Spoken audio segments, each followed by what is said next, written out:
Bom Bom dia. dia, Ivan. Bom dia, Mayara. Bom dia a todos os ouvintes da Rádio Band News FM. É um prazer estar conversando com vocês. Prazer nosso. Secretário, isso aí já está decidido, né? Teremos restrições.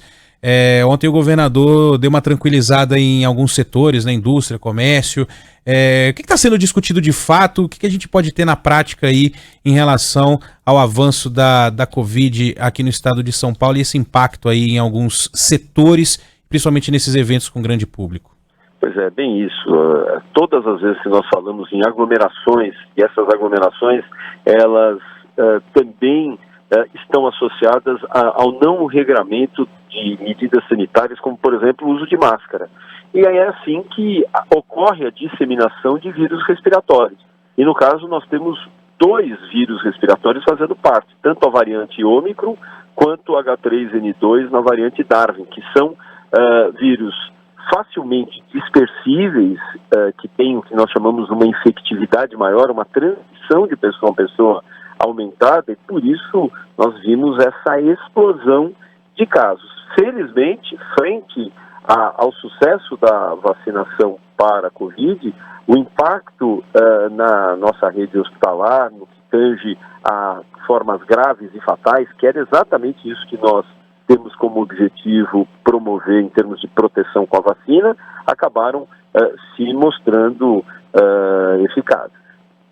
Agora, como que está se comportando, secretário, a Ômicron, né? A gente já sabe dessa transmissibilidade alta. Aqui na cidade de São Paulo, a gente já tem 8 em cada 10 casos de Covid são da Ômicron. Mas, de fato, como que ela tem se comportado no estado de São Paulo? Segundo, de acordo com internações, transmissibilidade, como que vocês estão analisando e estudando a Ômicron aqui no estado? O Jean Gorenstein falava sobre o comportamento da Ômicron aqui no estado, que levou exatamente essa decisão de novas restrições em aglomerações que serão anunciadas logo mais pelo governo. Doutor Jean, com você, sua palavra aí.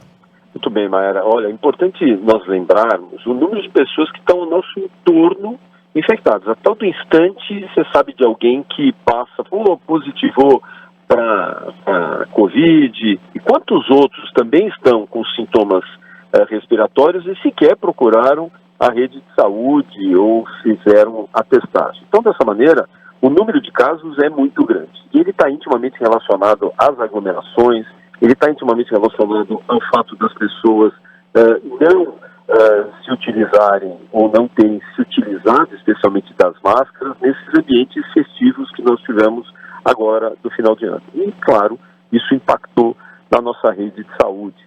Mas é importante que, apesar do incremento, nós temos hoje 4.300 pessoas internadas nos hospitais dos 645 municípios do estado de São Paulo, sendo que 1.560 são em UTI.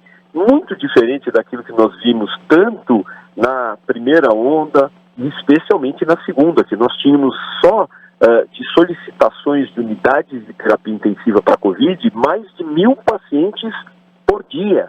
Quer dizer, é muito diferente. Nós estamos falando que hoje, desde o início de dezembro, quando a variante Ômicron já começou a fazer parte do nosso cenário em concomitância com a influenza, nós estamos hoje com 1.560 pacientes, mostrando que ela leva muito mais as pessoas a sintomas leves, exatamente em decorrência à vacina. Aqueles que são internados geralmente por alguma comorbidade, ou seja, algum problema na sua imunidade, algum problema no seu coração, no seu pulmão, que fazem com que elas tenham uma internação em enfermaria e não UTI, e o período de internação seja um período muito mais curto. Hoje nós estamos vendo esses pacientes nas enfermarias internados por 3, 4 a 5 dias, diferente também do que nós vimos nas outras condições em que a vacina não fazia parte do contexto, em que nós tínhamos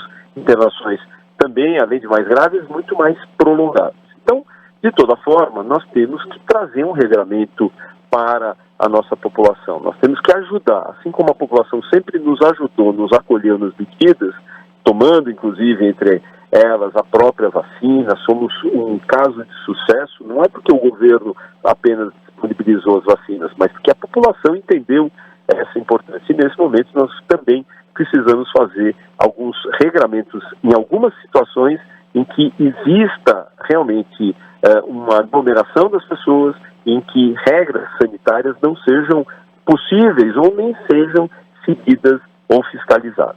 Mas a gente está falando, secretário, de cancelamento de eventos ou talvez de um retorno a um tempo em que tínhamos aquelas cores, né, do Plano São Paulo, em que havia ali uma determinação de percentual de cadeiras ou de lugares, que determinados lugares pudessem receber público, né? Teve até um pedido dos prefeitos do ABC, por exemplo, para restringir público em jogos de futebol. A gente está falando do que exatamente em relação a esse regramento?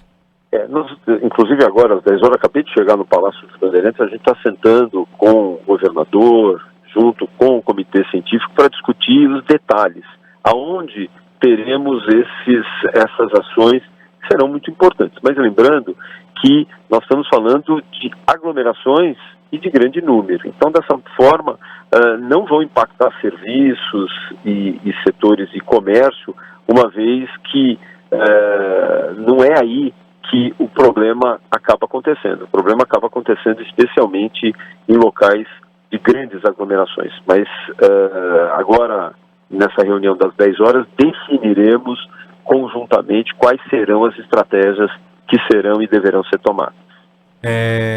Em relação... Quando eu falo em grande aglomeração, a gente lembra das 500 pessoas ou mais. Sim. Que era antes, quando tinha o passaporte da vacina. Agora é em todo lugar, né? Mas o que é uma grande aglomeração no ponto de vista do infectologista Jean Gorenstein? Um bom jornalista gosta de apertar para sair um spoiler. Vamos aguardar, a gente vai trazer essas informações agora na coletiva, depois da reunião que nós tivemos agora, para que a população possa se sentir muito mais protegida, muito mais assegurada e os setores também não sejam prejudicados. Porque nós entendemos sim que a saúde vem em primeiro lugar, mas é óbvio que nós temos a obrigação também de proteger os setores, principalmente no momento em que os números não são números que sugeram qualquer restrição maior, até porque são muito diferentes daquilo que nós vivemos, especialmente na primeira e na segunda onda. Então a gente não está falando, por exemplo, de restrição de horário de circulação de carros, né? Não. Comércio, né? Fechamento. Até porque é uma coisa muito importante a gente dizer que toda vez que a gente vai ter uma ação mais restrita, por exemplo, quando nós fizemos aquele plano emergencial. O plano emergencial era um plano baseado em toda a evolução da pandemia, em números da pandemia, que eram números assustadores, com uma velocidade de impacto enorme. E então nós tínhamos esses dados que, inclusive, nos apoiavam para essas medidas estratégicas, lembrando que nós temos órgãos controladores que controlam as nossas ações, por exemplo, como o próprio Ministério Público, de forma muito coerente, sempre nos acompanhando. Então, nós não faremos nada que não tenha embasamento científico e que não tenha justificativa. A gente vai fazer de uma forma a proteção, a vida, a circulação das pessoas de uma forma segura, mas sem dúvida alguma muito distante daquilo que felizmente nós vivemos. Isso é resultado da vacina. O secretário falou, né, que o jornalista aperta, né, mas é porque os nossos ouvintes apertam também, secretário. Você esteve desse lado aqui, sabe como é, né? Então tem muita gente aqui falando, principalmente de jogo de futebol e de carnaval. Aliás, carnaval ainda também não tem uma decisão, né? Pois é, nós, através dessa reunião que teremos, seguramente esse é um tema que bastante nos incomoda, uma vez que são ambientes que têm e trazem uma grande aglomeração. Nós não fazemos proibição para o Estado, entendendo que isso é uma autonomia dos municípios, que os municípios vão fazê-lo da melhor forma, e que também eles vão entender que locais com aglomeração, com dificuldade operacional, inclusive de controle, por mais que você diga que eu tenho acesso controlado numa determinada situação, é mais fácil você entender que um dia você consegue controlar o acesso de todos, cobrando carteira de vacinação, fazendo a testagem. Mas você não vai fazer testagem todos os dias para as pessoas, até porque as pessoas saem de lá e vão pegar transporte público, indo para suas casas e vão retornar no dia seguinte com transporte público. E aí fica difícil. Então nós temos que ter a sensibilidade do gestor municipal, entendendo que neste momento das pandemias, nós temos 2 pandemias em curso e que nós temos que ter essa atenção especial. Tem essa questão da municipalidade, né? Mas eu pergunto justamente porque se houver uma restrição maior por parte do governo, né, secretário, vale a restrição que é maior. Mas o senhor citou aí o transporte público, que também é uma questão municipal, mas é um outro assunto que também os ouvintes falam muito. Aliás, até queria perguntar para o senhor, secretário, muitos ouvintes estão perguntando isso. Mas e o transporte público? O transporte público? E queria saber se tem algum tipo de conversa, né? Algum diálogo entre a Secretaria de Saúde, a Secretaria de Transportes, para tentar amenizar um pouco a vida aí dessas pessoas, que já que estamos falando de uma variante muito transmissível, eu, por exemplo, acredito que peguei a Covid dentro do metrô, porque o único lugar que eu fui público, assim, é metrô. Mas alguma conversa, algum diálogo acontecendo nesse momento para tentar fazer um trabalho aí conjunto? Esses trabalhos sempre são mantidos.